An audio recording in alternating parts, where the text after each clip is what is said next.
Can Google's new Pixel tablet compete with the iPad? Well, today we're gonna compare everything from the design, the displays, the speakers, cameras, performance, and more. People are calling this the iPad killer, and it does seem like it might be, because even though it's 50 bucks more expensive at the base, it comes with 128 gigs of storage. Compared with Apple, we have to pay another 150 bucks to go right away up to 256. Now, first impressions, this thing feels kind of lightweight, and wow, that is very cold here. It might look like plastic, but it's not. It is metal, and you guys see the pins for the smart connector. Dang, this thing feels nice. It reminds me of the older iPad design with the curved back compared to our iPad, which finally switched to the new flat side design. Now, as far as weight, I think the Pixel one feels a little heavier. Here's the exact weight. The Pixel is a little bit taller in this orientation, but it is narrower than the iPad. And I really like that the camera is flush on the bottom compared to the iPad's fairly big bump that makes it rock on your desk. And what's really cool is that it comes with this bad boy. This is a speaker dock that you plug into wall, kind of like a Google Home, but then you have the screen that goes along with it. And when you snap it on right here, bam, magnetically attaches. And then you have a smart speaker with louder audio, and I'm excited to hear how it sounds. Now, both tablets have USB Type-C inputs, but the Pixel tablet charges from the base as well, which is the charger they include, and it's a faster charger than Apple's. Honestly, I wish Apple offered something like this for the iPads. Now, setting this up, you guys could see that the iPad has a larger screen, even though it's marketed as a 10.9 inch, whereas Google, they market this as an 11-inch tablet. Both of these do have fingerprint scanners built into the power buttons. Now, comparing the displays, the sharpness and detail is practically identical with both of them. They're both 60 Hertz displays. And then if we open up just a standard web page and I max out the brightness, both of these are actually 500 nits of brightness. So they are very similar. Comparing HDR video, I am surprised by the Pixel.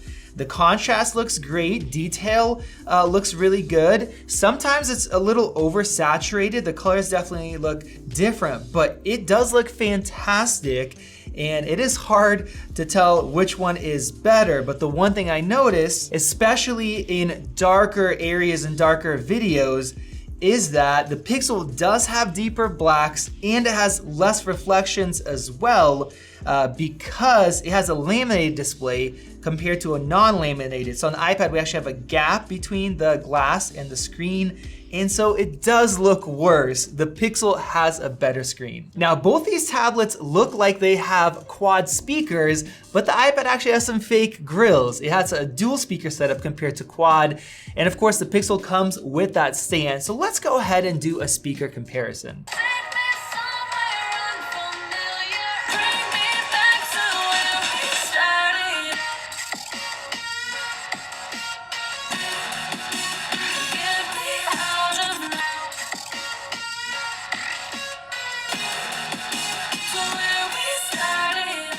Wow guys, what a difference. The Pixel destroyed the iPad in pretty much every way. Louder, sound quality better, better bass.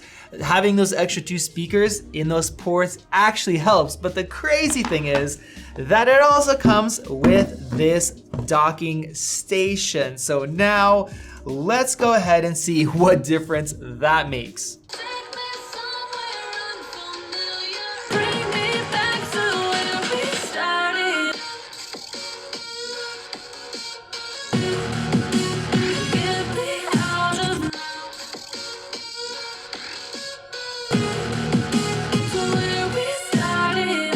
All right guys, that was insane. You guys see I have the iPad on its little stand here.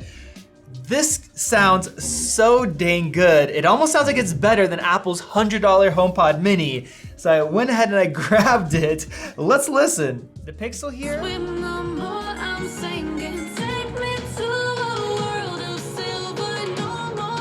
Sounds good. And the HomePod Mini? Okay, I was wrong.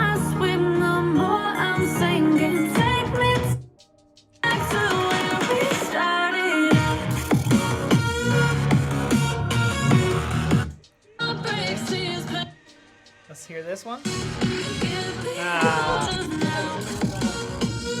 Vadim, why did I have to do that? Why did I have to get the HomePod Mini up? I thought that this sounded better because it sounds genuinely really good, a lot better than I thought it would sound.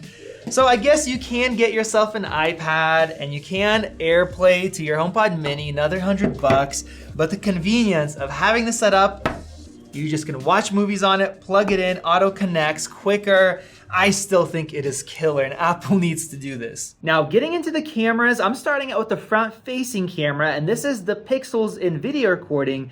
You guys let me know how the microphones sound and you guys can see it's pretty cropped in and there's only an option to actually crop even further, but we can't get very wide. And this is the iPad's camera. It also has a centered camera on the front, which is great. And with that, it is a center stage camera. So you can actually get very wide like this. So you have a big field of view and then some different apps will actually crop in and track you. Or you could just crop in like this. Let me know how the microphone sounds and how the camera quality looks compared to the new Pixel tablet. Now with that said, the Pixel does not offer a keyboard case for it. So yes, it's expensive on this one, but it is a nice keyboard and trackpad. And you also cannot use an Apple Pencil like you can with the iPad. So this product is definitely more limited in that way. And now let's go ahead and take a picture here. And then on the iPad, we have 12 megapixels on the iPad compared to 8.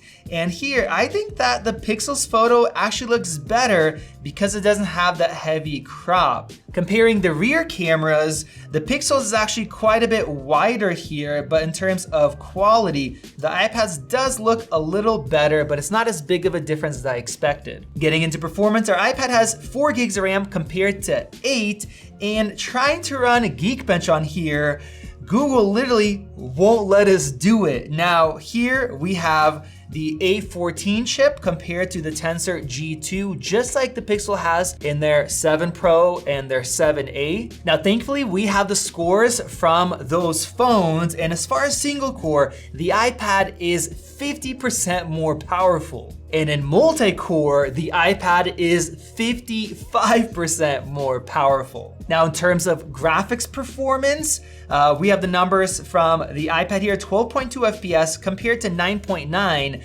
That is a smaller difference, 23% more powerful for the iPad. So the A14 is definitely more powerful than the Pixel tablet. And of course, the scores could be slightly different on here if they tuned it differently. Unfortunately, I wasn't able to run that, but we know the iPad is killer, and with that, Apple will give you at least 5 years of software updates, in some cases longer. So you know, as far as software and the CPU and longevity, the iPad will be better. Now that also leads us to the App Store.